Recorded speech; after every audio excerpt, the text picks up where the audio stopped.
Good morning, Canada West. I hope you had a wonderful Resurrection Sunday. I want to keep this brief, so I have just a couple of things to say. First of all, congratulations to Pastor Randall Neufeld at West Park. He is the very first pastor to report that his church has completed and overpaid their WEF for the year. So exciting. Their faithfulness will mean that new works can be started. It also means that Randall and Charlene get the 2 free nights at the Canmore condo. Keep up the great work, everyone. We're still rooting for 100% paid this year. We can do it. Secondly, we've received a long-awaited newsletter from Brandino and Carol Bestre, our Links missionaries.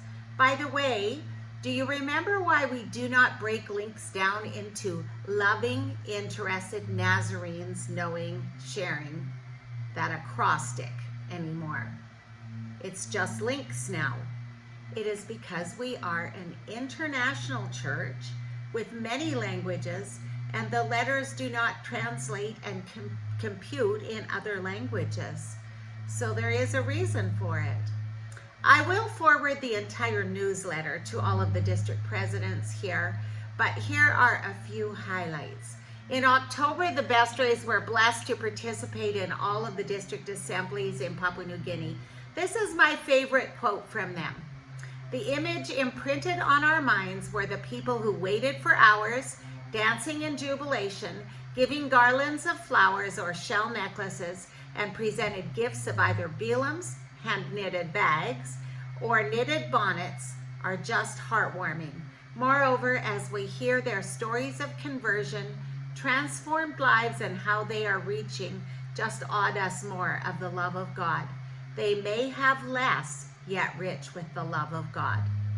Then from November to March, the Bestres went to Tonga to relieve the missionaries at Mango Tree Respite Center as they went on their home assignment. They loved helping the Mango Tree. It's a ministry of the Church of the Nazarene that works with handicapped and disabled children and their families. They preached on Sundays, they taught Sunday school, they led life group meetings, and they trained leaders in the course of study. They were excited to see a new church born. They tell transformational stories of a former gang member and his wife who are now licensed ministers, of a former Mormon bishop who has embraced the Church of the Nazarene's teaching and is faithfully attending with his family. And they also tell of another changed life of a man who was a former prisoner for 18 years and has seen Jesus change his life and is now enrolled in the course of study. Brandino has been working on plans and preparation for a district center for Tonga. They thank us for our prayers for them. I sense that they made a very deep connection and commitment to the people and the work in Tonga, and they really had hoped to stay on there.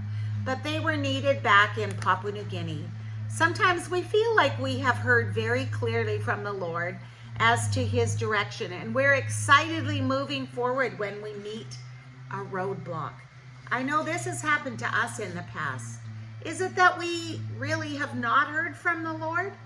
Or is it that our desires and God's will have become a little confused in our minds? Even the Apostle Paul in Acts 16:6 was prevented from going to preach in Asia as he desired. Here are a few thoughts that I've pondered when considering what might be the reason that I'm having a different answer than I thought it would be. I need to own my thoughts and desires. I need to be honest with God and let him know what I really wanted. And then I need to put those desires and feelings aside and try to hear God objectively. That's tough. And I need to be willing to listen, to really listen, not just tell God.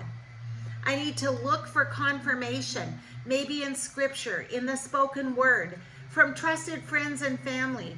I usually look for 3 confirmations when I think I've heard from the Lord. I need to be okay with being wrong and accept my limitations. I need to be willing to submit to authority, even if it was not what I wanted. and I need to keep learning from him and trusting him and look for the lessons that he has for me in this new path. Philippians 1:6 reminds me that he will complete the work that he started in me. When I read the Besters' heart's desire was to stay in Tonga, but they've been obedient to the direction given to them, I wonder if they went through this process. They're just real people like us. At any rate, I believe that we should pray for God to use them in a mighty way in their present assignment and fill them with joy and fulfillment in Papua New Guinea. Don't forget to pray for them in your congregations. Send them an encouraging email or a card. And on the topic of praying for missionaries, there were messages this morning from the Glendennings and the Hans about their sick kids asking for prayer. Lucas Glendenning has a very high fever. Kay Hahn has a serious lung infection. Thank you for praying. Thank you for your faithfulness to God and to his great commission. Have a wonderful week.